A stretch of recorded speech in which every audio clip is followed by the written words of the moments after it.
От Иркутска до якутского поселка Харьелах, что находится за полярным кругом, 1000 километров. Но и сюда вовремя поспели новогодние вести.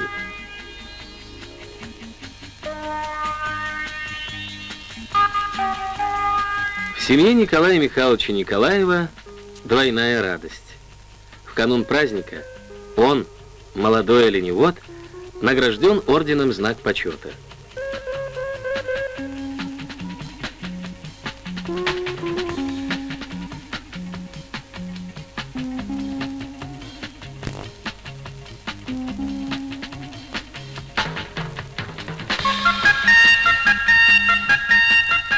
А его бригада признана лучшей в совхозе Оленёкской.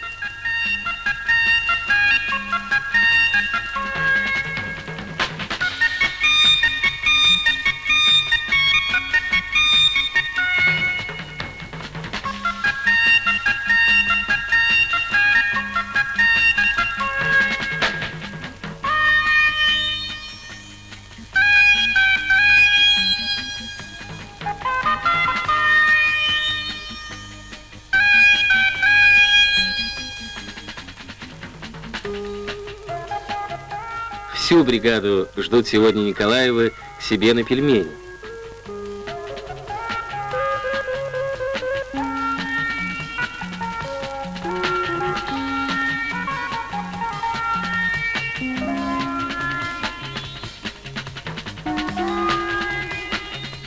Чай из топленого льда. Такой напиток бывает только здесь, на севере. Ни полярная ночь, ни 50-градусный мороз не остудит новогоднего веселья.